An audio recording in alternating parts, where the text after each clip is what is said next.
Цахим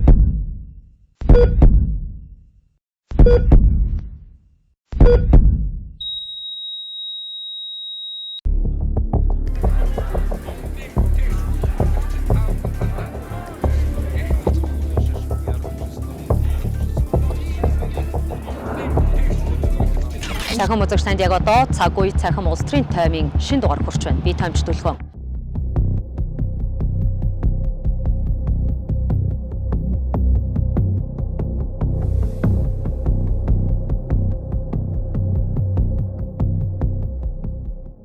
Улс төр гэдэг бол төр улс биш ээ. Ард түмэн улсаа бүрдүүлж, улсын төрөө зогсоодог учиртай Монгол төрийг цогцлоох улс төрийн механизм ажиллахаа болоод хэдэн 10 жил болж байна. Эдгээр өдрүүдэд дараагийн удирдагчаа сонгох кадрын өлсгөлөнд голлох намууд өртөж эхэллээ. Монголын улс төр дахтуу нам хэмээн яригдуулсан Монгол Ардын нам арчилсан намын ээлжид хурлуудаар дараагийн шин даргаыг сонгох сунгай явагдана. Үзэл санааны импортлогч арчилсан намын хувьд 2024 оны их хурлын сонгуульд тамга тэмдгийн зодоондоо зууралцсаар өвдөг шороотсон юм. Тамга тэмдгийн маргаанаас илүүтэй нам доторх бүлэглэлүүдийн зодоон инхүү олонний нүдэн дээр тесэрсэн хэрэгэ. Өдгөөч арчилсан нам дотооддоо эв түнжингүй байсан хിവэр байна. Өөрийн гисэн улс төрийн замналаа эрх баригчдын халаасанд шургалснаар үгүй хийсэн тус намын тархинд үзлийн боол үгээгүй өлсгөлэн генийн кодтой амьтас эрх хідэлж байгаа нь уналтынх нь гол шалтгаан юм. Тун удахгүй буюу энэ 7 хоногийн пүрэв гарагт арчилсан нам үндэсний бодлогын хорооны хурлаа зарлан хуралдуулахар болоод байна. Энэ үеэр намын дараагийн даргад хэний бүлэглэл хэнийг сойж байгаа вэ гэх асуултын хариу тодорно. Улс төрийн хүрээний цувралаар ах нам хэдийнэ дүүнэрийнхаа дунд хутгуур хийгээд эхэлсэн гэх.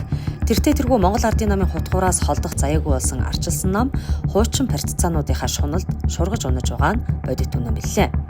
За 2016 он, 2020 он, 2024 гээд арчилсан 3 удаагийн сонгуульд яригдлаа. Энэ яаж юм гэхээр арчилсан нам одоо муудаа ялагдаад байна. Тэрээс Ардын нам одоо сайдаа бидний ялаад байгаа юм шиг. Арчилсан намын одоо удирдлага тэр дотор одоо сүүлийн дарга байсан хүмүүсийн хоорондын үйл ажиллагаа тэмцэл. За тэр тусмаа 2024 он болсон сонгуулийг та бүхэн мэдж байна. 2024 онд одоо арчилсан намыг удирдах орсон хүмүүс бол одоо ир зориг гаргаж чадав. Улс төрийн ир зориг харизм гаргаж чадав. Зориггүй байсан, айн байсан, улчир байсан. Энд бол ард түмний үзэж арчилсан намыг бол сөргөж өгсөн. Улс төрд бол ир зориг хэрэгтэй байдаг. Өөрийгөө золиослох хэрэгтэй байдаг. Намынхаа үн зүйл одоо нөхдийнхөө ил өнөөдөр арчилсан намыг удирдах байгаа хүмүүс бол өөрсдийгөө авахын тулд арчилсан намыг золиослох. Маш олон одоо журмын нөхөд харилцаагаар амиа алдсан. Эндээр бол арчилсан намын өнөөдрийг ирэх болж байгаа арчилсан намын дарга инсектэр ямар ч одоо хариу үзүүлж чадаагүй. Өнөөдөр арчилсан нам эзэнгүй даргагүй 21 аймаг 9 дүүрэг дээр их одоо дүүргүүдээр ялагдсан. Ялагдсан бол ажиллаа өгөөд явах хэрэгтэй дөрмөөрөө огцорсон. Арчилсан намыг удирдахжсэн дарга би огцорлоо ажиллаа өглөө гэж одоо хэдэн сарын өмнө гэсэн байхгүй. Арчилсан намыг эзэнгүй юу болоод байгаа юм уу?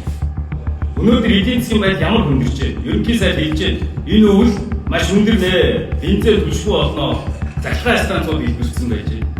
Эндээр арчилсан нам их болж байгаа бол иргэдийнхаа тал зогсож чадж байгаа юм уу гэдэг асуудлыг бид ярьж байна. Тийм болохоор арчилсан намыг эзэнгүүлүүлж байгаа. Ийм ачаагүй байдалд оруулж байгаа. Энэ намын удирдлагуудыг бид нар одоо ахтан болгох ганц төмөрөгдөх юм бол өөрөө оцгоо явуулсан. Их сурвалжуудын өгч байгаа мэдээллээр MCS компани арчилсан намд хүч хаях ашиг сонирхлоо хэрэгжүүлж байна.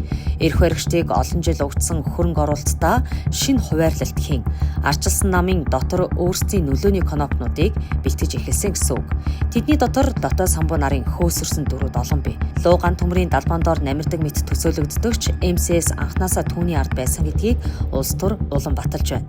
Хэдийгээр лодо самбууг шууд даргад зүтгүүлэхгүй ч түүнийг нийслэлийн арчилсан намын дарга байх боломжит улс төрийн сэтлэр цэнэглэж байгаа нэлттэй. Харин түүнд цэцэрэхээс илүү зориг байхгүй. Тэр хувьдаа айцтай нэгэн өсөх насны айцын травманд түүнийг өнөөдрийн өндөрлөгт хүрэхэд нөлөөлсөн хүчин зүйлс мөнж гэлээ тэр том ах нарынхаа дунд толгоогоо найр тавьж чадах үс хэмжээний зоригтой биш. Ингээд сүүлийн 2 удаагийн парламент дараалаад будамжинд лаа зуршилсан арчилсан нам гишүүдийнхээ ходоодыг хоолтой байлгах гэж зүтгэх нь мэдээж хэрэг юм. Нэг талаас Монгол Ардын намын тэлээ хураг байх дүрээсээ салах, нөгөө талаас Женко мафийн ашиг сонирхлоос хагацах хүсэл тэмүүлэл намын залууст бий гэдгийг их сурвалжуудын яриа баталж байна. Өнөөдөр арчилсан намын одоо тамгыг нэг тендерийн компани шиг нэг хүн зөвхөндөө ингэж яваад шин. Тендер авдаг хоосон компани шиг. Байдлыг Энэ намын байр дээр ч байхгүй хамгаан. Тэгэхээр энэ байрлалыг арилгаж арчс намын гишүүд бид өөрсдөө цуглаад үндэсний бодлогоор оролдуулъя, намын дараас угээлж. Монголын улс төрд 35 жилийн өмнө ямар зовлонтой байсан тэр зовлон хിവэр үргэлжилсээр байна. Бүлэглэл фракцуудын ашиг сонирхолд хөл ороогдож явсаар төгсгөлт нь бүрэн улсаа барж дуусгах энүүхэнд болоод байна. Урагшгүй ноёнд ухаангүй албат гэдгийн үлгэрээр арчс нам хэмээх улс төрийн бүтцийг жижиг жаргаханууд нь барьж эцээр дуусгалаа. Арчлыг өмчлөх дуртайч дотооддоо анаарх хүчирхийллийн эрх мэдлийг ор хоронгүй тэнүүлжт нь утгаар нь хэрэгжүүлж байгаа нь арчс намын өнөөгийн бодит төр төрх. Энэ бол худлаа биш. Тус намын даргын суудалж хилэгдэж байгаа эрхмүүдийн хамгийн ихний ажил үүрэг бол бүлэг фракцуудын ашиг сонирхлыг зангидахаас эхлэх учиртай. Эсбөгөөс мянгантаа гой санаа яриад арчс намыг нэгтгэж чадахгүй. Намаа нэгтгэх ямар нүүдэл хинд байна вэ гэдэг дээр залуус дараагийнхаа сонголтыг хийхийг хүсч байвч ган төмөр мэтийн хямдхан биеэ үнэлэгч шиг зан хинээсэн ч цухалзаж мэдхээрээ арчс нам анхнаасаа Монгол Ардын намын үр хөврөл байсан. Чухам яаж хэрхэн фракцуудын ашиг сонирхлыг нэгтгэх вэ гэсэн нүүдэлгүй аваас намын даргын сунгаанд нэрээ зарлуулагч хэрэггүйгүй. Өнөөдрийн байдлаар тус намын даргад толгой өнгөлж байгаа этгээдэн цогт гэрэл насны хувьд бас хүүх хитвчний хувьд боломжийнч цогт гэрлээс улс төрчийн харизм үнэрцдэггүй. Харизм үгүй бол гишүүд дэмжигчтэй урайлах, удирдан чиглүүлэхэд хүндрэлтэй. Нөгөө төвөр том бизнесийн эрх ашиг ямагт намынх нь өмнө тавигдана. Тиймээс л томоохон бизнес эрхлэгчид үеийн үед улс төрчдөө захиалж өөрсдийнхөө ашиг орлогыг хамгаалсаар ирсэн байдаг. Даанч цогт гэрэлд үүнээс ангид байх улс төрийн зориг хийгээд ирмэлцлэл бие юу гэдгийг тааж мэдэх, тамшаалж хийлэх зөвнөл байхгүй тул үндэсний бодлогын хорооны хуралдаан дээрээс ажиглахаас өөр гарцгүй. Арчс нам дотоод бүтэц зохион байгуулалтынхаа шинжилгээг арчлалт тулгарч байгаа шинжилэлтийн сорилт хэмээн томруулж байна.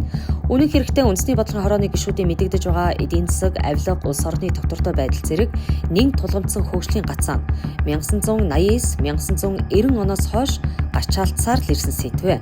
Нэгд сэдвийг бид улс төрийн намуудын кадраар дамжуулан тогтворжуулж чадаагүй л байна. Энэ нь цаашид ч эдгээр бэрхшээлүүд байсаар байх болно гэдгийн илэрхийлэл юм. Яг үнэндээ арчс намаас эдийн засгийн өсрөнгүй тоо хүсж байгаа гишүүд дэмжигчид байхгүй. Тэднээс зөвхөн үзлийн янханчлалыг Монголын улс төрд зогсоож өгөөч гэх хүсэл залуус их бий болов.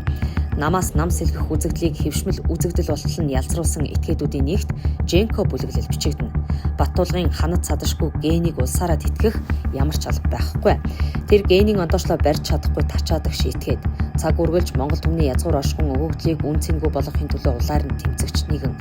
Ард түмнийг үндэс усаа яс цусаар нь хаглан бутраадаг түүнийг арчилсан намаар овлож байд.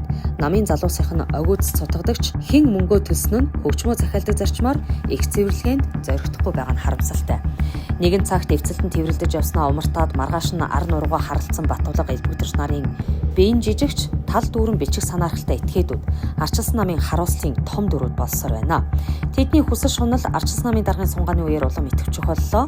Нэг нь тэв дэлхийд арчлал зан, нөгөө нь тэнгис далаач гаталж чадахгүй бочихгүй хэмээн эдэж болзошгүй ялаа цайруулан арчилсан намд эзэн суух гэж хичээнэ.